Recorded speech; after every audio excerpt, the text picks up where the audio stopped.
Hi book lovers, welcome back to my channel. I'm doing my May wrap-up today, even though we're already a couple weeks into June, but for me, this is not too late of a wrap-up. Also, by the time I upload this video, I will be on my way, or at least have arrived in Texas for Book Bonanza, so if you end up seeing me, please feel free to say hi. Anyway, let's chat about the 23 books that I read last month. I did have quite a few new favorites of 2023. I did also have an unfortunate DNF and a few disappointments, so let's just dive in. The first book that I read in May was A Cruel Arrangement by Tijan. This is a sequel to A Dirty Business, and it's part of the Kings of New York series, her mafia romance series. This sequel is about a new couple, but it does follow the overarching plot that started in book one. This one I thought was a pretty unique mafia romance just because the heroine owns a friggin' bowling alley, or she thinks she owns this bowling alley, but it turns out that her father actually sold it to the mafia. So the hero, Ashton, who runs one of the mafia families, he is actually the owner of this bowling alley, and that's how Molly and Ashton meet. He grows to have this slight obsession with her, like this reluctant obsession with her. He can't stop thinking about her, he can't stop worrying about her because she constantly gets herself into trouble. Molly is the type of heroine who gets herself into danger a lot, which did get a little tiring to read. The romance overall, it was okay. I didn't love it or hate it. I didn't really connect with their characters, but I thought the actual plot was at least a little bit interesting. But hey, if you like mafia romances, but you're also looking for something that has a little twist to it, maybe try the series out. This one I gave 3 stars. And then I read Heated by Naima Simone. This is the first book in the Burned Ink series, and it's pretty much about a company that is hired to break up with people. The heroine Zora is one of the owners, and she meets the hero because her company was hired by his then girlfriend to break up with him. When they first meet, Cyrus has no idea that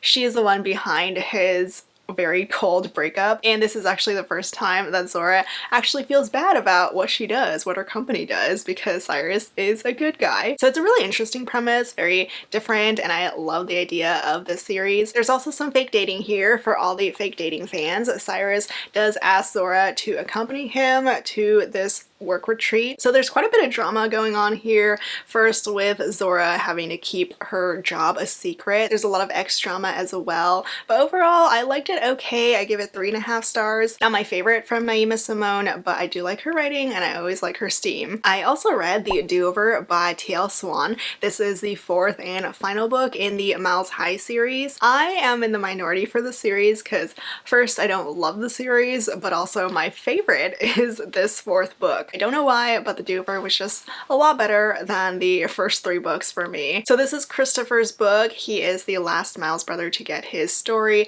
I'm pretty sure he's the youngest of the brothers. He's the one who has been spoiled the most, has never had to work for anything. He is filthy rich. So when his brothers make fun of him for being all these things, he decides to prove them wrong, that he's not spoiled and a baby. He goes on a backpacking trip in Europe for a year with no money and no amenities, so he is struggling. It's pretty funny seeing him painfully make his way through Europe with almost nothing. The heroine Hayden is also backpacking in Europe and they meet in a hostel. Unfortunately for Christopher, she does reject him very hard. She puts him in the friend zone, so it's a bit friends to lovers, but the whole book is pretty much, well, first Christopher has to get over his butthurt feelings over being rejected, and the rest of the book is him trying to prove to Hayden that he's perfect for her. He does work on himself a lot, so we do see a lot of character growth for him, but it was just a very entertaining read. We have a hero who's used to getting what he wants and a heroine who tells him no and makes him work for her. I honestly can't say exactly why this book worked better for me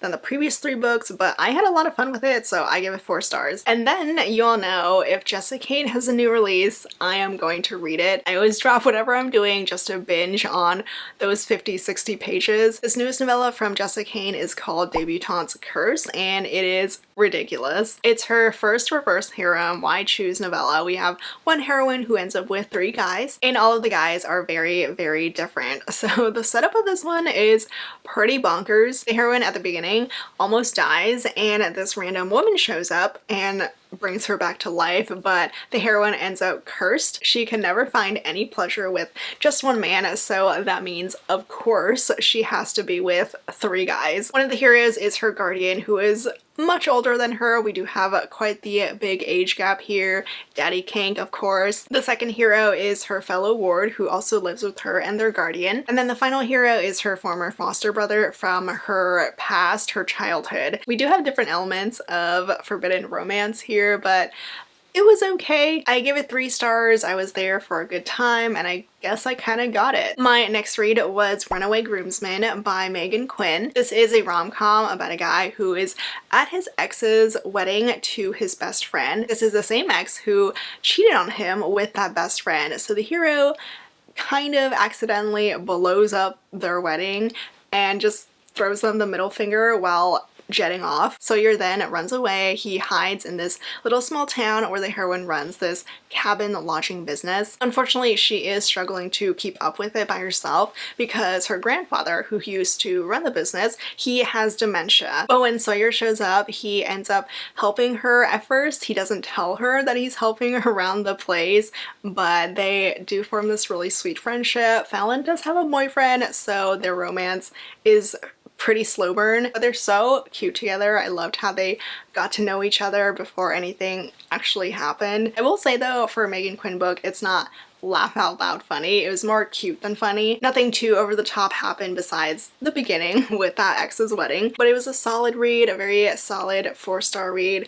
I love the coziness of this little small town with the cabins, and if you have KU, the audiobook is free. And then I read 50 Ways to Win Back Your Lover by Kelly Siskind. I've been very excited to try this new series from this author because I read a couple of her books before and really liked them. So the whole Bower Boys series is about a group of brothers who were forced into the witness protection program along with their mother because of some shady business that their father did. So the whole family was forced to leave their hometown, their community, their loved ones. So it's not surprising that this first book ended up being a second chance romance. The hero E, short for Edgar, he has a second chance romance with his high school sweetheart, who he unfortunately was forced to leave behind without a single reason or word. And this is one of the few times where the hero actually has a genuine reason for breaking the heroine's heart. I mean, she's still mad, understandably. She was ghosted by her high school sweetheart, but he had a good reason for it. So I was rooting for them from the get-go, and plus he was just so torn up over losing the love of his life. They do reunite 10 years later, but Delilah pretends to have a fiance to keep E away. The whole book is pretty much him trying to win her back, and it's really cute. I wouldn't call this like a full-on grovel romance just because he didn't need to grovel, but I'm always gonna enjoy reading a book about a hero who is completely gone for the heroine and all he wants her to do is love him back. So this one worked for me. I give it 4 stars. I also read the second book in the Bower Boys series. This is 10 Signs You Need to Grovel. The second brother was the one who got messed up the most because of their situation. He has another second chance romance. Desmond was on the verge of proposing to his girl before he was forced to go away, but there is a twist because Sadie was pregnant before Desmond left and he had no idea. So he missed out on a lot over the past decade, but as soon as he finds out that he is a father, that he shares a child with the love of his life, he does get his act together. So in this one, we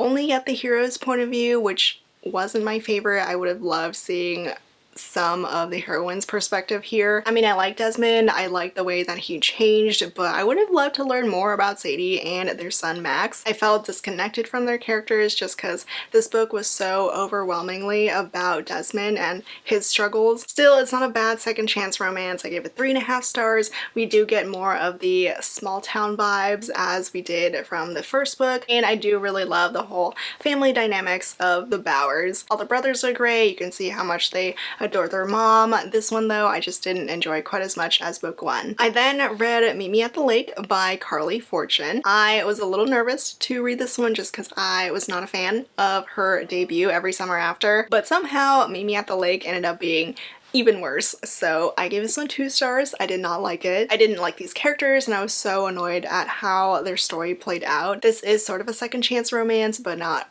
really. Like Fern and Will, they met each other about 10 years ago. They felt a connection, so they spent all day and night together. They didn't sleep together, but they spent like 24 hours together and then never saw each other again. They were supposed to meet up a year later, but Fern showed up and Will didn't. And then Fern spends the next decade pining over a man who doesn't deserve her and who she also only knew for 24 hours. So that's all in the past. And the present day, Fern's mother has just passed away. She left Fern to take care of their struggling lakeside resort, and then a business consultant shows up to help, and of course he's none other than Will. She still has feelings for him, even though I never understood how or why. Will, he's not a terrible guy, but he definitely didn't deserve being pined over for 10 years. And the ending of this one was just the worst. She had to make the final move, which annoyed me like crazy. So this book was just not for me. Next up, I read The Enforcer by Avery Keelan.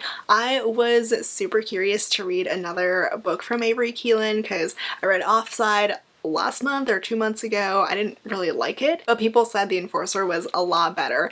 Sadly though, I didn't really love this one either. I gave it 3 stars. It was an okay second chance hockey romance set in college. Nash is a hockey player. He is the enforcer, obviously, and he broke up with the heroine Violet sometime at the end of their freshman year, and now they are seniors and forced to be around each other a lot because Violet has just been assigned to Nash's hockey team for her athletic training internship. So there's a lot of forced proximity going on between these two exes, and usually I like forced proximity, but the romance here was just so boring. It wasn't anything too special about it. There was a cute dog, but that was about it. I wasn't feeling the second chance romance. There wasn't all that much angst, and I also never felt the history that they had between them. They're still supposedly so hung up on each other, but I didn't really feel it that much. I wanted to love this one, but it was just an underwhelming hockey romance. For my next book, okay, this one is called Sexual Tyrannosaurus by Elizabeth and Cassandra Gannon. This is a 2-in-1 book, so there's 2 romances,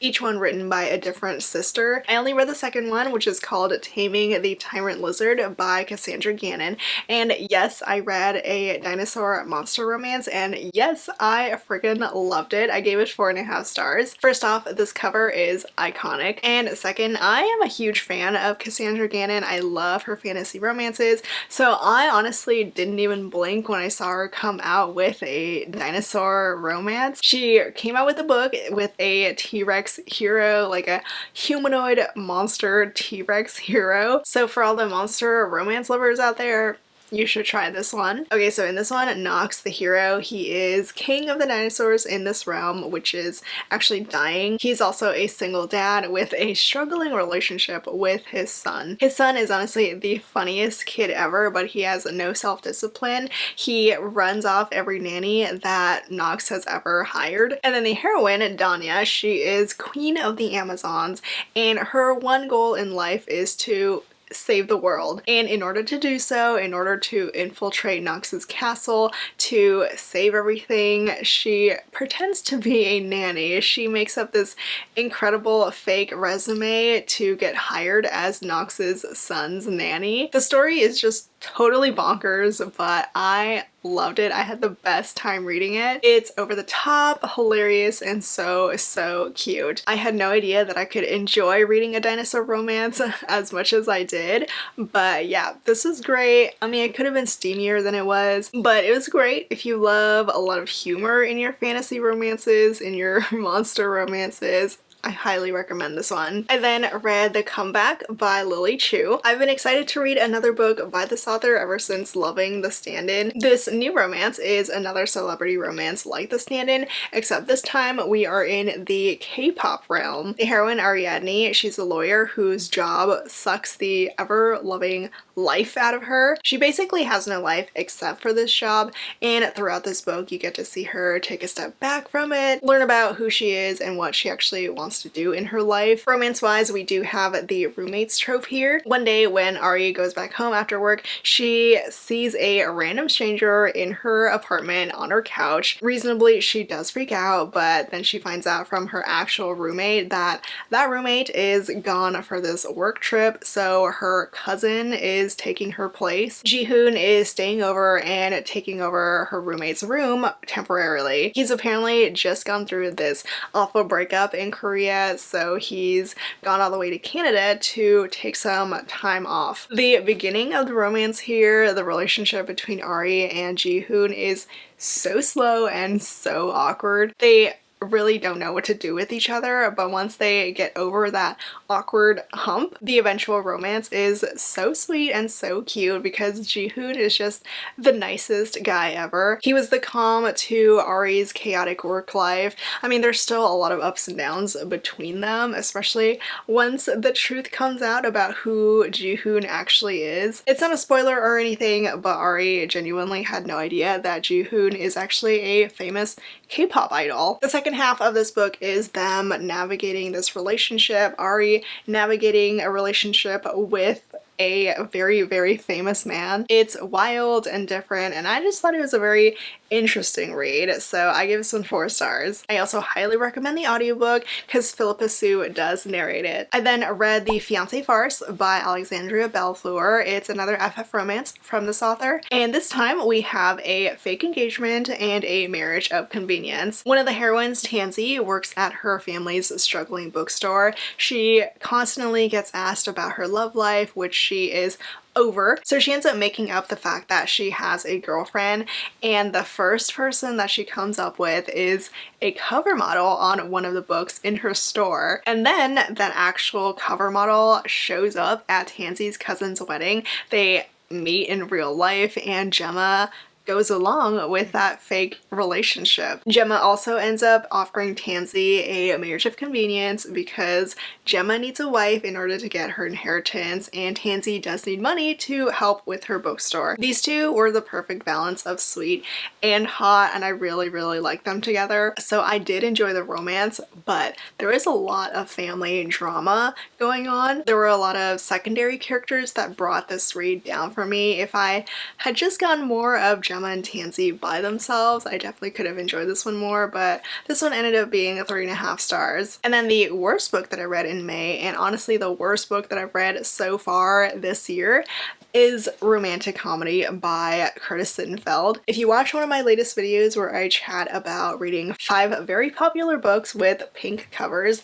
this was one of them, and you probably already know how much I hated it. This actually ended up being a DNF. I rarely ever DNF books, but I could not keep going with this one. I stopped after one chapter, which was 120 pages long. The heroine, who sucked, she is this comedy writer for SNL, and the entire first chapter is just what it's like to work at SNL. It takes place in 2018, so it does get very political, and it was just so boring to read. The heroine is unlikable. She has this very annoying quality about complaining about attractive men. So this was just not a good read. The publisher was pushing this hard as a romance, and I knew it was going to show up somewhere in the Goodreads pages under the romance category, but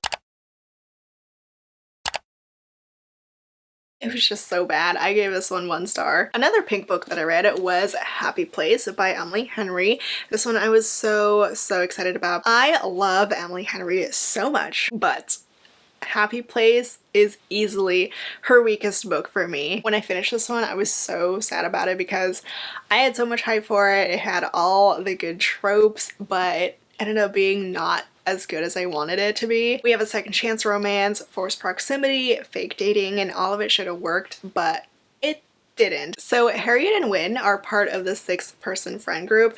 Each year they go on this little vacation together, and this last year they're actually broken up, but they haven't told their friends, and they don't want to because a pair of their friends are getting married on this trip. So they're forced to pretend to still be a couple, still be in love, and they do have to share the same room and the same bed. On the surface, this one sounded so perfect, but it just missed the mark for me. It was a depressing read. It had none of Emily Henry's usual usual humor. And then Win, the hero, was so underwhelming. I did not fall in love with him. He was just a very boring character. I was more interested in their friend group than the actual romance too. I'm just devastated this wasn't the 5-star read that I expected. I gave this one 3.5 stars. I also had to read Queen Charlotte by Shonda Rhimes and Julia Quinn. This one I read pretty much as soon as I finished watching the Netflix show. I wanted to see if there were any differences between the two. There honestly isn't much in the grand scheme of things. The dialogue between the two is word for word exactly the same, but I personally prefer the book over the show. I was a little let down by the show. The book gave me some perspectives that I was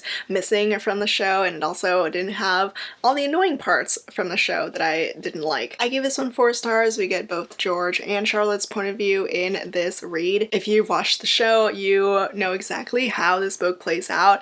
It's George and Charlotte meeting for the first time, getting married, and falling in love. It's nothing groundbreaking. There are some Bridgerton books that are better than this, some Bridgerton books that are worse, but overall, I at least liked it more than the show. Next up is West Side Love Story by Priscilla Oliveris. I read a West Side Story retelling, which is basically a Romeo and Juliet retelling. We have two rival Texan families who hate each other, and they're also mariachi band competitors. Mariana is the daughter of the Capuleta family, and Angelo is the son of the Montero family. When they meet for the first time, they share this amazing kiss, but they don't know who the other person is. But once they do, nothing comes out of it because of their families. And then a year later, Mariana's family is struggling financially, and Mariana knows that the only way to get out of it is to beat the Monteros in the Battle of the Mariachi Bands competition. She and Angelo are still pining over each other, but they can't do anything about it. So we have a forbidden romance between two rival families. We have so much of their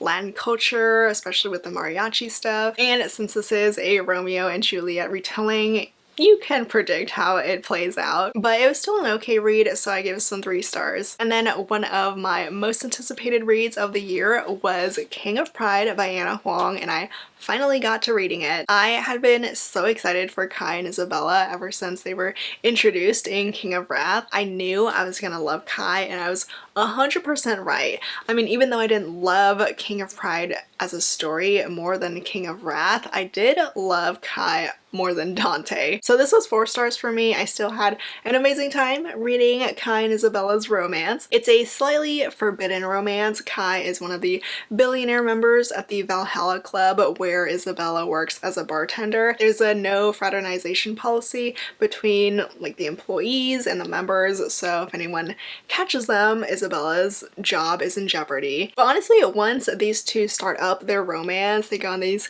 cute little non-dates. It's kind of an easy journey for them. It's an easy breezy smooth romance. There isn't all that much angst or drama. I loved how these two balanced each other perfectly well, and how Kai is just so good to Isabella. He treated her like a queen, so obviously you can tell how much I loved Kai. Overall, it was a great addition to the Kings of Sin series. We are only 2 books in, but it's such a great series, and I am dying for book 3, which is gonna be the Marriage in Trouble romance. And then I did have to read the new Christina Lauren, which was The True Love Experiment. This was very cute. I gave it 4 stars. It's not like a new Christina Lauren favorite of mine, but it was very enjoyable. It was also much better than The Soulmate Equation. The True Love Experiment is a spin-off of The Soulmate Equation. This one is about the best friend from the previous book. Fizzy is the loud and feisty romance author heroine who doesn't believe in love anymore. She ends up being invited by the hero to star in this new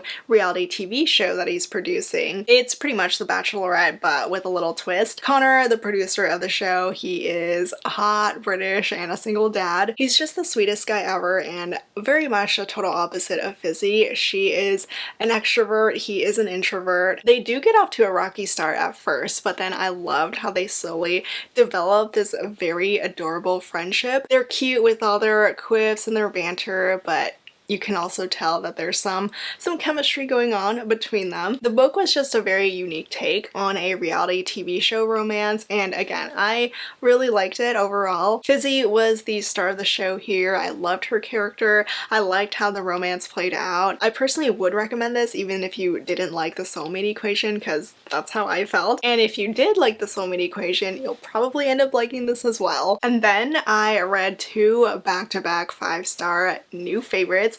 I rarely ever have this happen anymore. I don't get 5 stars out as often as I used to, unfortunately, but I love these two books so much. So this first one is Liars Like Us by J.T. Geissinger. I freaking love this book. This is the first book in a new series about 3 brothers, 3 very rich brothers, and it's one of my new favorites this year because of how entertaining and hilarious it is. I don't know if dark rom-coms are a thing, if this term is a thing, but if it isn't, I'm coining it here because this book is very much a dark rom-com. It's dark with a psycho-obsessed hero, but it's also so funny. It's a humorous take on a dark romance is what I'll say. Callum, our hero, is a questionable, morally gray, insanely obsessed, and filthy rich billionaire hero who will do anything to have the heroine. I'm not going to spoil how exactly he does this, but once you start reading the book, it is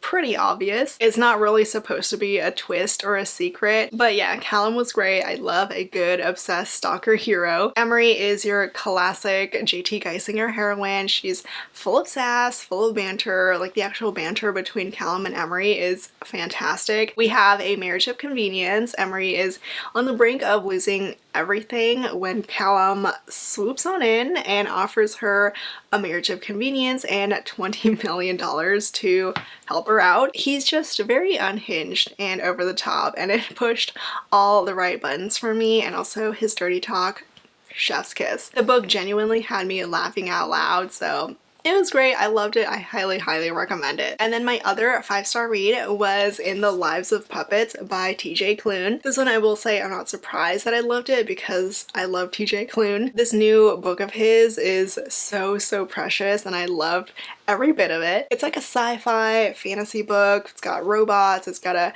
queer romance. The main character, Vic, he is the last remaining human in this world of robots, and he lives with his adopted android father and 2 other adorable sentient robots. We have Nurse Ratched, who is supposed to be a nurse, but she has some sadistic tendencies. And there's Rambo, who is this small little vacuum slash Roomba who is just pure sunshine. TJ Klune is the king of found family, and this group of robots and human, they've created their own family in the middle of this forest. They've been alone for years until this strange robot named Hap shows up and he wrecks their lives. Giovanni, Vic's father, he gets kidnapped by these evil robots. So now Vic, Hap, Nurse Ratched, and Rambo go off to try to save Giovanni. Their story was just perfection.